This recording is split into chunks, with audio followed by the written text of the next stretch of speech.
Hi everybody! Know that I'm type 1 diabetic and been a diabetic for over 50 years. Anyway, at the moment I'm using to check my blood sugars. I'm using the Freestyle Libre.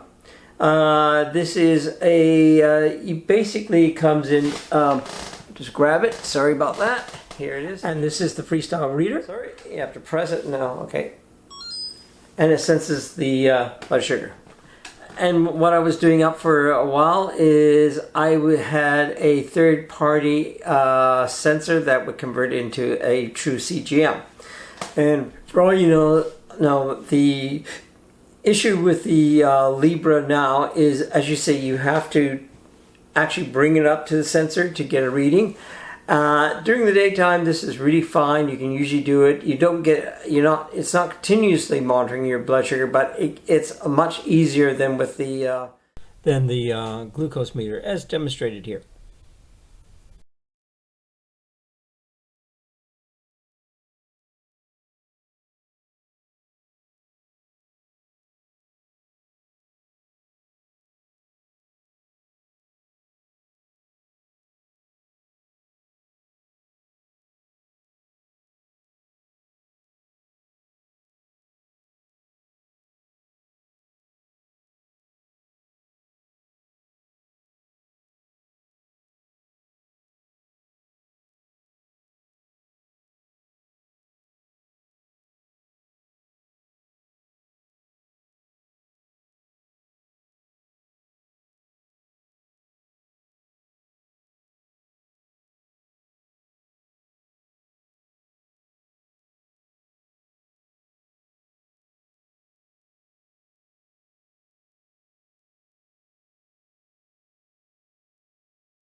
As you saw with them using the fingerprint method, and for that I'm using the I still have it, but it's the Contour Next, which is a really good, accurate, and you want to use this to check, because this is sort of like the gold standard, but it takes, it's a lot of poking your finger and checking and making sure. It takes a lot longer to get a sample, where with that I can get it quickly.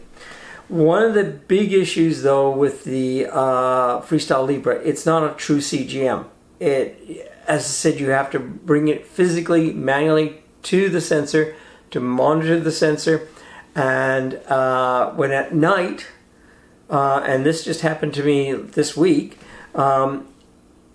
because if you're asleep, there's no alarms goes off. It's not continuously monitoring it. And I actually went into my wife woke up. She always checks me she always makes sure I see if I'm wet or not. And she checked me, and I was soaking wet, and she couldn't revive me. She had to call the ambulance because I was going to a dangerous low blood sugar. And as I said, at night there's no way there. If you have a CGM which monitors every 5 minutes, then it can give an audible warning, and I usually set the audible warning at 4, and then if it goes down to 3, like I put it for a very loud warning, so even if I don't wake up, Laurie wakes up, and then she can usually get to me and we can adjust it. Freestyle Libre, to work more like a true CGM, I actually got Bubble Mini. Quite frankly, I had that for about 5 to 6 months. It sort of worked, but was not very satisfactory. And in the last week, it just upped and died. I was right in the middle. It was working fine, then died. It went from on the meter said it went from 100% to 5%, then back up to 100%, 5%, and it would never find the sensor. So it died. So, I mean, it should have lasted a lot longer than that. Even when it was on there, it randomly dropped the sensor, and I had a couple times where I was out riding and I didn't have the sensor in time I got. And if the sensor had worked, I would have been warned ahead of time. I would have known ahead of time, because you can see on the phone it's running low and you can do some reaction, but And another time I was on the SkyTrain. I got on the SkyTrain, which is, it dropped the meter. I didn't know what my blood sugar was. I got on the SkyTrain, I took my blood reading, and oh God, I was already too low. And I thought I had to wait to try to get the next stop. And unfortunately, that ended up with another hospital visit because I collapsed before I got there. As I said, if it was reliable, it would be warning, I would have known ahead of time. And Pharmacare now covers the CGMs, and they cover the Dexcom G6, which is, as I said, the gold standard. Put away, the Freestyle Libre is 2/3 the price of the Dexcom, but it isn't a true CGM, and to make it a true CGM, we had to use the Bubble Mini, and quite frankly, that was not very successful. Part 2 will be concentrating on software, and that's coming up in a few seconds. And in part 3, we'll show you how I had to apply it. And again, there were a whole bunch of extra steps. And the first time, it took a while to work out how to get this thing to actually run. Okay, see you in part 2.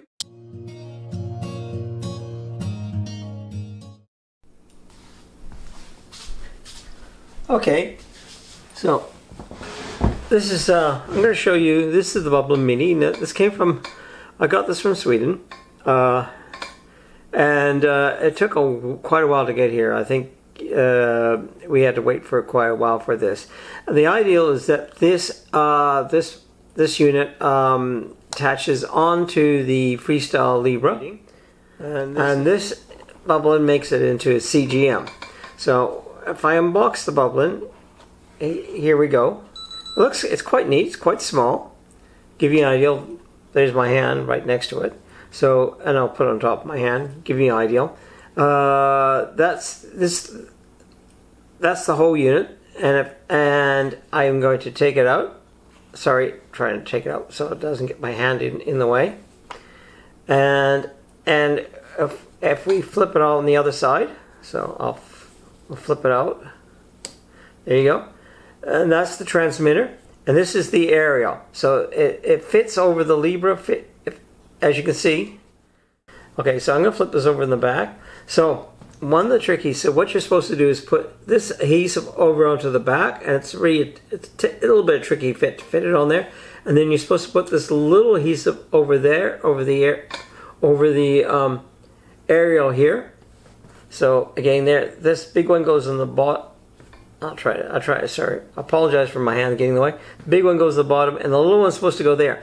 Now, when you do that, there's enough, that thickness is enough that the transmitter won't actually pick up the sensor. And that's why I went through, it was sort of, sometimes it would pick it up, it would drop it every 2 seconds, and I found it just disastrous. So what I ended up finding, the only way of getting this to work is to put the bottom sticky thing on it, and that's to get it in position, and then use this film to actually get it to run. Doing it upside down, so it might be a bit tricky, but yeah, but just, that looks pretty, actually that's pretty good. And since it doesn't work, I'm not too worried, but it comes there, so you give that a rubbing on, and then you can peel off the backing. And there's the power cable that they supply. So basically, I got a USB port here. Okay, there it goes. As you see, it flashes once, but it should be, when it's charging properly, it'd be flashing every couple seconds red, and when it's fully charged, it comes blue. It no longer does that. It just flashed once and it died. So, yeah, it's toast. And it only, as I said, it only lasted 5 months, which is kind of fun. Okay. Now the app you have to use is the Diabox, and to get that you had to download you had to download Test Flight, and this is a beta version, so it doesn't give you a great deal of confidence on that. And the Dexbox, and then I found with the Mini they had a Dexbox Mini, but they pulled that off. That's no longer available, and you can get Test Flight from the App Store or from Google Play Store, but you cannot get the Diabox from either of those, either the iTunes or from the Google Play Store. So the software is pretty weird. So I'm going to flick on that, and I found the transmitter, and what I'm going to do is we're going to go to settings, and I'll show you this is the type of, there's all sorts of weird settings. When I first got it, as you see, it's in master mode, and I'm not sure if this will work with a phone. Okay. You have to tap that about 3 times. It comes in master and follower, and it defaults to follower, which to me doesn't make any sense, because most of the people that are getting this are going to be wanting to use it themselves, and you might put the followers, that's for somebody that has another phone, they can follow your CGM, but you have to be pretty close for this to work, so it's kind of useless. As you can see, the language has an arrow, but this doesn't. So you get follower, and you don't. And if you tap it once, nothing happens. You have to double tap it to get the second one. And we'll go back to the thing. So here we finally got it. Now also, Diabox Me, which they pulled, was a better app for the Mini, because at least this is the old style sensor, which was a bit bigger. It covered more of the sensor. The Mini is a little bit smaller and covers less, and I think this might have been a better sensor. Anyway, that's no longer available. And what we kept seeing is no sensor. Well, I'm not connected. I'll connect it on, but it still won't find the sensor. When this was on, you could leave your phone at night. If your blood sugar went, like I put a warning at 4, it would give me a warning, hey, you're low, better do something about it. If I get 4, the first thing I do is make sure that I would put my pump in suspended mode, and if I got down to 3, then I would really get panicky and make sure I would go get something to eat or get my sugar up. And quite frankly, the whole thing was flaky. I was quite disappointed. Okay, so next part, what we're going to do is try to concentrate showing you how I put it on. Okay, this is part 3, and here we're coming on to placing it. As you see, we got on the sensor, and bear with me, I'm going to try to do this best I can, but this, as you can see, this fits, and the main thing is get it on, and then I stick it onto my skin. Now, the gap on here would never work because it needs that really tight, and then I'll try to be getting as well. We don't have to worry about it, but yeah, okay. So then we put the film on here, and now that's really tight. So it holds it tight, and hopefully that started it, got it going. So that came off nicely. And then we press it down tight, and that held it down really tight against the transmitter against. And that was the whole thing. But if I had the idea was you didn't need the film, but I found the film was the only way. And it's a little bit irritating, but it seemed to work pretty good. And then, as I said, that's how I used to get it on there. So I used to wear this and the transmitter, and that way I didn't have to take the meter. But at the moment, quite frankly, it's kaput. So neither the software is reliable and this device is not reliable. And the full charge would just last 2 weeks. And that's the length of the sensor. Okay, so thanks for watching this. As I said, there are a few little things that are a little bit of niggling. The nice thing about the Freestyle Libre, it lasted 2 weeks, which, kind of nice. You could say Sunday it's the day I'm changing my transmitter, and things like that. The the G6 is a 10 days, so every 10 days is going. So eventually it gets out of it. So you just have to remember change it every 10 days. 4 days. It'd be nice if it was also 14 days. I think that makes a lot more logic sense because it works in with the week. But even the new G7 is only 10 days. Also, another point to take into account is the G6 is basically as a 2-part thing. You put in the sensor on your arm, and then you put the transmitter clicked in, and the new G7 coming out, which hasn't been, I think it's been approved in Europe, but hasn't been approved here. We're a little bit behind. So what happens, it gets approved in Europe, then it gets approved in the States, and then it gets approved in Canada. That again will also be 10 days, but we won't have a separate it'll be all in one, which will be nice.